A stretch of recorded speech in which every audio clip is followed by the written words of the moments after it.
À distance, mais avec amitié et conviction, je salue les organisateurs de cette initiative et je vous dis de France, de la métropole, toutes mes pensées amicales. Au One Ocean Summit, organisé à Brest en février 2022, à l'initiative du président Macron, ce sont plus de 100 pays qui sont venus de tous les bassins maritimes et représentant plus de la moitié des zones économiques exclusives mondiales. Ils ont fait part de leur détermination à préserver les océans en contribuant aux engagements de Brest pour l'océan, aux côtés du secrétaire général de l'Organisation des Nations Unies, la directrice générale de l'UNESCO et du secrétaire général de l'Organisation maritime internationale, représentés en personne par l'ambassadeur Peter Thompson, l'envoyé spécial des Nations Unies pour l'océan. Ces engagements forts, rassemblant 41 gouvernements d'État, des représentants de la société civile et des entreprises, jalons d'une présidence française du Conseil de l'Union européenne engagée pour le climat et d'une politique européenne active en faveur des océans. Conscient que la place de l'océan dans l'agenda politique international n'est aujourd'hui ni à la mesure de son rôle dans les équilibres climatiques, environnementaux et sociaux planétaires, ni même au niveau des menaces qui pèsent sur la vie marine, les dirigeants rassemblés à Brest se sont engagés à œuvrer collectivement, rapidement et concrètement pour mettre un point d'arrêt à la dégradation de l'océan. Nous nous sommes réjouis de la forte présence du Pacifique, dont je salue les représentants, avec notamment à Brest le président Fritsch de la Polynésie française et de son Excellence Henry Puna, secrétaire général du Forum des îles Pacifiques. Alors nous avons choisi d'agir dans 4 directions pour la préservation de la biodiversité, l'arrêt de la surexploitation des ressources marines, la lutte contre les pollutions et l'atténuation du changement climatique. J'aimerais illustrer ici de façon concrète 2 dimensions. La biodiversité et les ressources marines d'une part et d'autre part la lutte contre la pollution plastique qui a fait un pas historique cette année. Progressivement, depuis le One Ocean Summit, en cette année cruciale 2022, qui pourrait mettre un terme au déclin d'un océan malade, nous installons l'océan au cœur de l'agenda politique international.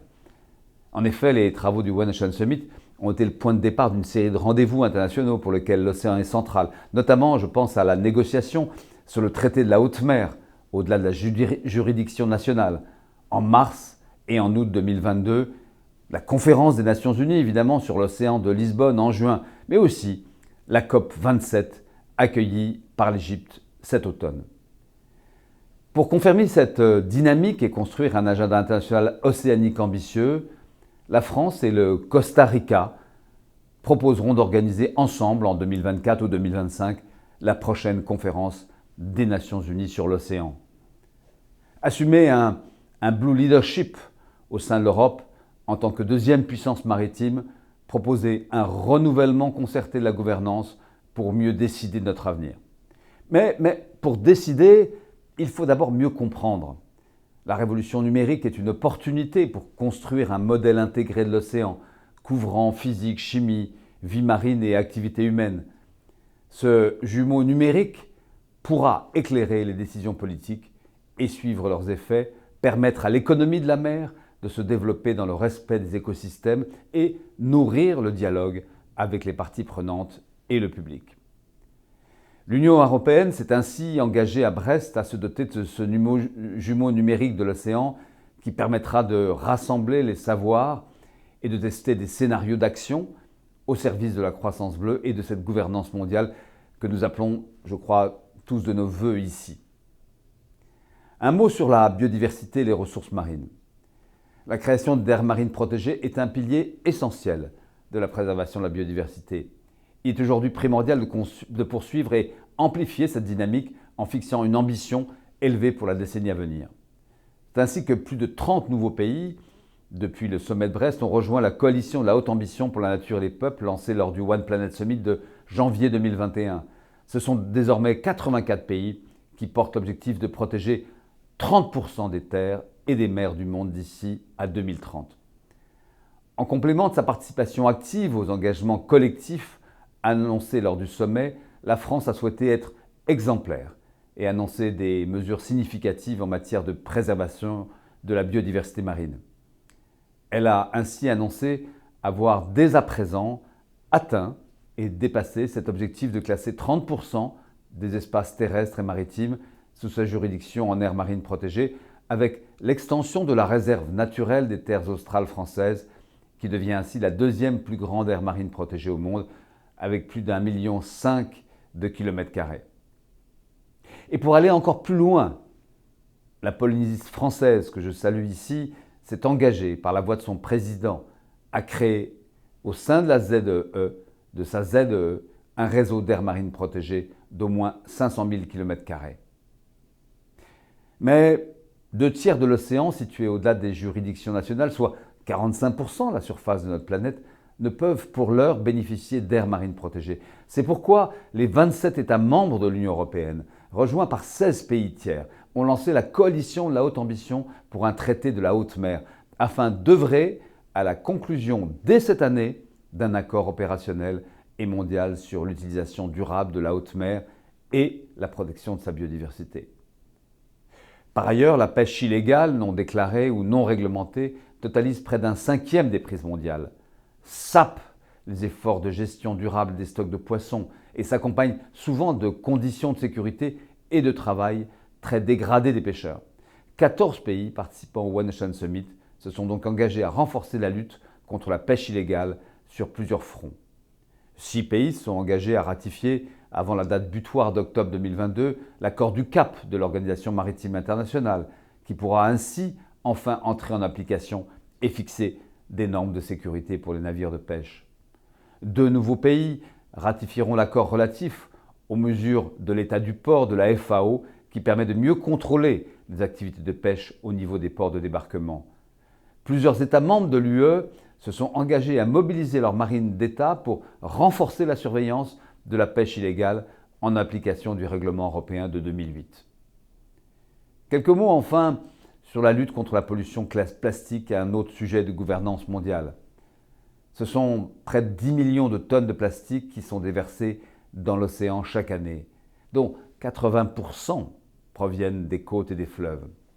Il est plus que nécessaire d'investir massivement pour mettre à niveau les infrastructures d'assainissement et de traitement des déchets sur tous les continents. Mais la meilleure façon d'assurer que les déchets n'atteignent pas l'océan, c'est encore de ne plus en produire. Alors pour accélérer la transition vers une économie circulaire qui vise 100% de réutilisation ou de recyclage des matières plastiques et l'abandon de toutes les utilisations à usage unique, l'engagement mondial pour une nouvelle économie des plastiques porté par la Fondation Ellen MacArthur et le Programme des Nations Unies pour l'environnement rassemble États, collectivités, entreprises et ONG. À l'occasion ainsi du One Ocean Summit, la Grèce, l'Italie, la Colombie, la Corée du Sud, la ville de Paris, la région maritime de Grèce centrale ont rejoint l'engagement mondial pour une nouvelle économie des plastiques et 500 signataires du monde entier, dont 250 entreprises. Nous organiserons parmi nos nombreuses activités, à la conférence des Nations Unies sur l'océan, au mois de juin à Lisbonne, une conférence spécifique sur le sujet. Alors comment repenser la gouvernance ? Pour mémoire, 41 pays ont répondu à l'invitation du One Ocean Summit au niveau des chefs d'État ou de gouvernement de ces pays et contribué à très haut niveau au sommet. Allemagne, la Barbade, Canada, Chine, Chypre, Colombie, Comores, Congo, Corée du Sud, Costa Rica, Côte d'Ivoire, Croatie, Égypte, États-Unis, France, Gabon, Ghana, Grèce, Inde, Irlande, Islande, Italie, Japon, Madagascar, Malte, Maroc, Mexique, Monaco, Namibie, Norvège, Palau, Panama, Papouasie-Nouvelle-Guinée, Portugal, Royaume-Uni, Sénégal, Seychelles, Tanzanie, Tonga et Tunisie.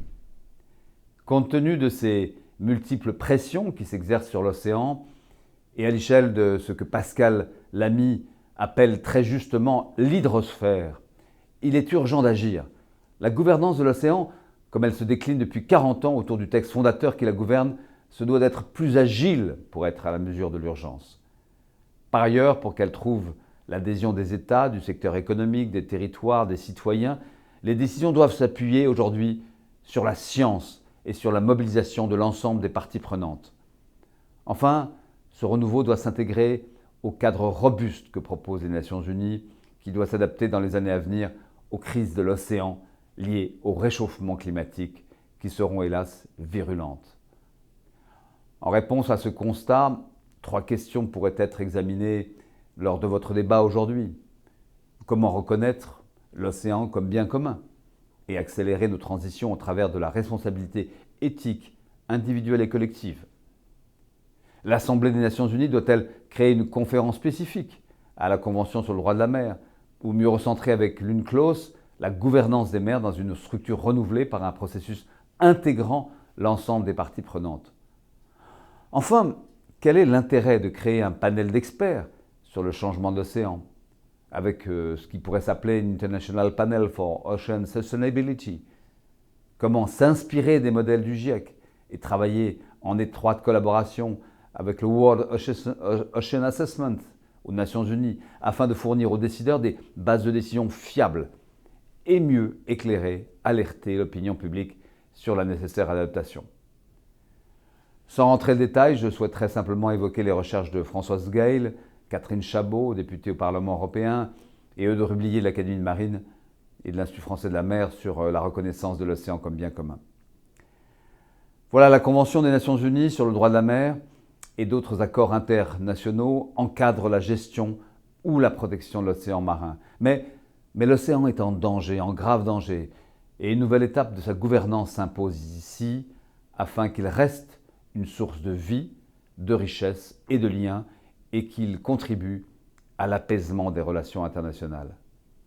La prise de conscience est indispensable sur le caractère universel de la redevabilité et de la responsabilité que nous avons à l'égard de l'océan. Où que nous soyons, nous bénéficions tous de ses bienfaits et nous interagissons avec lui au travers du cycle de l'eau et de la circulation atmosphérique.